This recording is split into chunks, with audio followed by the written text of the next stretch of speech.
The Path of the Yoga Sutras by Nikolai Bachman. Part 1. Key Principles. Chapter 8. Yoga as Nirodha, silencing the heart-mind.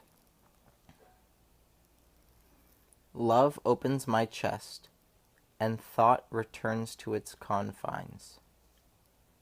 Rumi, from Granite and Wine Glass.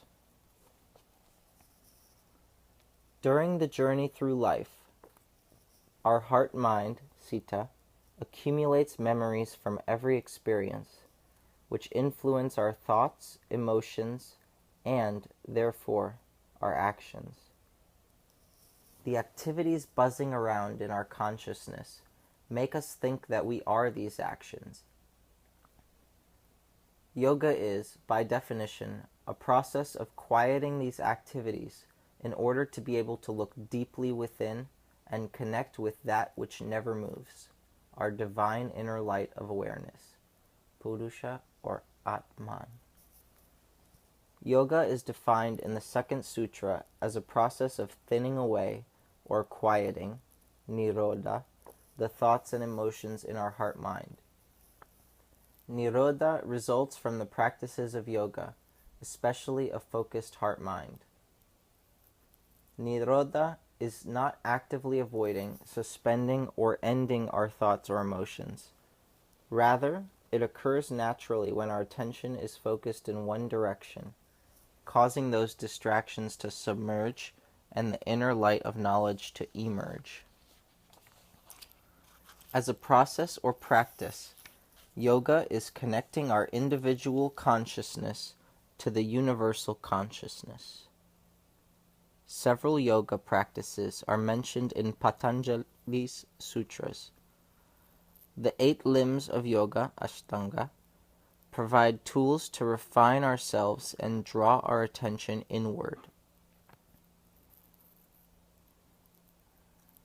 Kriya Yoga, the synergistic triad composed of transformational practice, self-observation, and faith, is meant to weaken our deep afflictions and attain a state of complete attention, samadhi.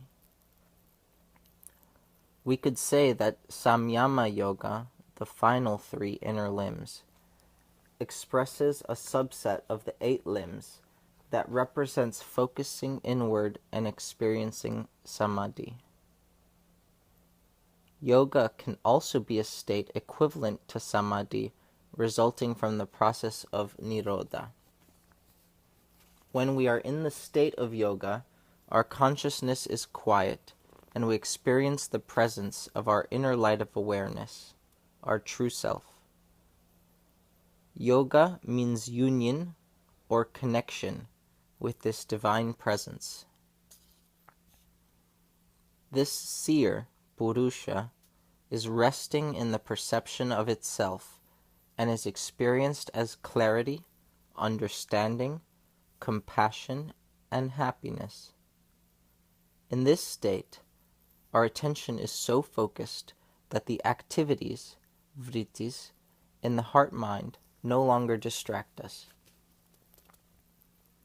Our field of consciousness has absorbed whatever it is focused on so completely that we cannot perceive any difference between it and us. We are unaware of our awareness because there is no separation between our inner self and our individual self. Until this state is present, we are in vritti land, preoccupied, caught in the world of thoughts and memories, where our individual ego erroneously identifies us as our vrittis. Certain states of mind lead us through the process of nirodha. At first, the sita is restless and rapid, which can cause delusion, infatuation, or obsession. Our thoughts are moving so fast, and we are so caught up in them, that it is difficult to perceive the outer world clearly. As we spend more time cultivating inner peace, our citta alternates between calmness and restlessness. Over time, our citta becomes one-pointed, able to focus on a single thought continuously. Eventually, this leads to the state of yoga, where the heart-mind is still, undistracted by any thoughts, emotions, or sensory input. Nirodha depends on two pillars of yoga, abhyasa and vairagya. The former, diligent and continuous practice, results in the latter, detached awareness, which, in turn, causes nirodha. As the busyness in the heart-mind slows down, the fluctuations become simpler and less distracting. As nirodha is practiced regularly over time, the fluctuations erode, and a new, beneficial pattern forms to eventually supersede previous negative tendencies. This reprogramming of the heart-mind is the key to inner happiness. Stress can occur when our heart-mind is overwhelmed with activity or emotion. There are simple ways to reduce or prevent stress. Many people become stressed out when they are running late for an appointment, often the result of not leaving enough time to get where they're going. It is easy enough to instead anticipate the time required to make it on time, prepare for the appointment early, and then allow an extra buffer of time to avoid becoming stressed. In the likely event you make it there early, you can enjoy the wait by sitting quietly and relaxing. Yoga is both the process of quieting and the state of quiescence. Consciously tuning out any distracting noise around us and turning our attention inward nurtures our heart and mind.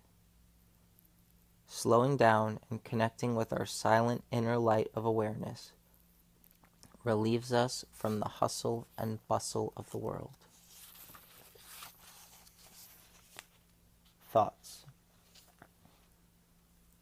Directing my attention inward on a regular basis will cause distracting thoughts to subside and allow my inner light to shine through.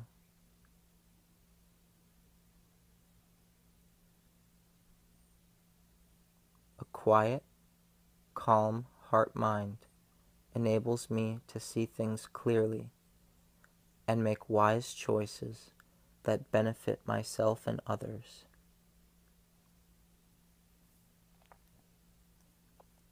I will cultivate a clear and open heart-mind. Exercises. How effective has your yoga practice been for calming down your mind? Try spending a little less time on the postures and a little more time sitting quietly and turning your attention inward. Think about what situations make you restless, such as leaving at the last minute and rushing to an appointment, or doing so many things at once that your head seems to spin. Then think of ways you can prevent these situations from happening, like leaving early to an appointment or scaling back your schedule.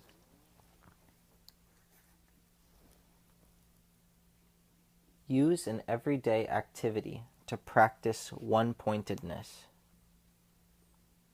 For example, when you brush your teeth, work on your computer, or prepare a meal, do so with one-pointed attention. Do this exercise for a week and notice how your relationship to the activity changes.